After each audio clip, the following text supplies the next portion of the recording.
that a race for the ages. Last year, she won this race by 1.5 seconds.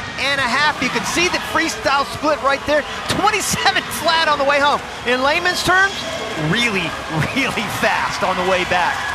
And had a great swim. And that was on the, you kind of felt like that was on the way for Virginia to lead to their very first national title. And her sister Gretchen, now a freshman at Virginia, has already gotten off to a great start here at NCAAs. So Alex has some work to do to prove that she's still the top dog in the Walsh household. She has her teammate Ellen Nelson down there in lane number 2. Torri Huske of Stanford had the second fastest time in the preliminary round and is a serious contender to win this thing as well. A huge freshman year at the Pac-12 championship, won the 100 freestyle, the 100 fly, and the 200 IM. Yeah, you see those two swimmers, Bill, and what it comes down to is the front half of Huske on the right and the back half of Walsh on the left. And you think about Huske and what she'll be able to do. She may be a second ahead at the fly leg. And again, you talk about those underwaters and how important they are. She'll maintain that lead. She may have a second advantage on Walsh, but Walsh will come flying back.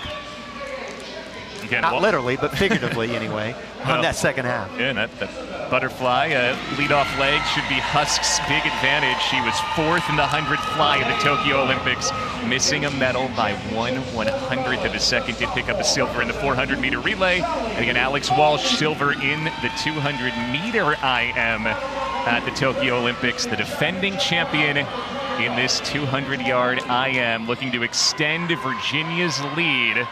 A lot of pressure here on Texas and Kelly Pash to try and hold serve. Texas only 5 points behind Virginia at this point entering this final, but 2 Cavaliers, only 1 Longhorn in the final. I didn't think Walsh took a hard stroke either this morning. She really shut it down the last 50, so she's got a lot left in the tank, especially that last 100. Again, breaststroke specific. She and Hartman are about the only swimmers in this field that really can swim the individual breaststroke. So when we get to that leg, that third leg, watch her. But as I said, Huske out there very quick. 23.8, although Walsh was right there. I mean, 23.9 on the way out, so she wasn't that far behind Huske. That really will help Walsh, knowing that she was that close there in the butterfly. So Walsh sticking with a near Olympic medalist in the butterfly in that first leg. Torri Huske still out in front as we take it to the backstroke. Abby Hay and Isabel Ivey trying to hang around in that race for 3rd. Move here now to the breaststroke, and this is where the advantage shifts to Alex Walsh. Yep, Walsh 27.5, but you know what? Who else was 27.5? So was Huske. They were right there together on that split. No difference, but this is the tail of the tape right here. The breaststroke leg. Can Huske keep it close? Huske has a great freestyle. She can hang with Walsh on the freestyle, but she can't go into this last 50 too far behind because Walsh will put too much pressure on that last 50. What do you think, Rowdy? Looks like she's hanging in here. He's hanging in there, but not quite enough. I think that's a half body length. She probably needed to be about a quarter body length. What split by Alex Walsh, 31.6. Wow. 31.6 on that 50 breaststroke. Alex Walsh looking to defend her NCAA championship from last year, and she is going away from the field. You told us to watch the back half. It was a very strong front half from Walsh, but a dominant last 2 strokes. Alex Walsh and Virginia with another NCAA championship. Huske takes 2nd, and Cal's Isabel Ivey sneaks in for 3rd. And that's the fastest in history.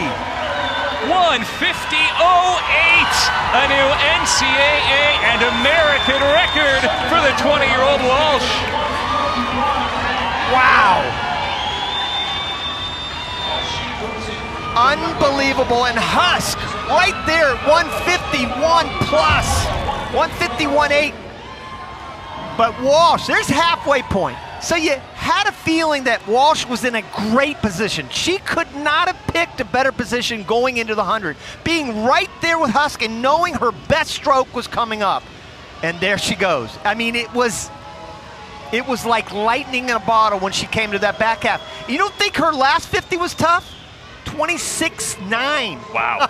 Remember I said 27 flat last year? Yep. She was even faster coming home this year, 26.9, 150 flat. It was so close Rowdy, to breaking 150. She smashed that Ella Easton American record by about 6/10 of a second. A huge margin for Alex Walsh, and Virginia cleaning up with the points in the women's 200-yard medley. They take a 1st and 8th and a 10th overall. Kelly Pash for Texas keeps them in it with a 5th place. Walsh, a new American record ahead of Huske and Ivey in a really fun 200-yard medley.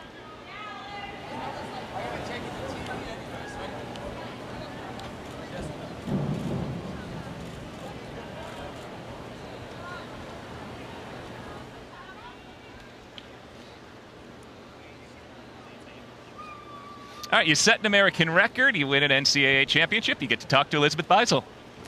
Alex Walsh, the fastest woman in history in that event, 150.0. Did you know you had that in you tonight? Are you surprised at all? Yeah, I'm really surprised how fast that was.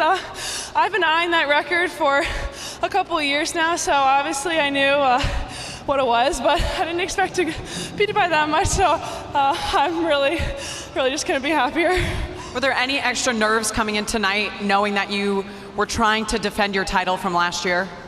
A little bit, but you know, I actually felt pretty calm in the ready room, even though I was there for like a minute because I was kind of running late. But I mean, I just love seeing my team when I'm about to get on the blocks. At this meet, it's just about trying to score as many points as possible, so that's exactly what I want to do.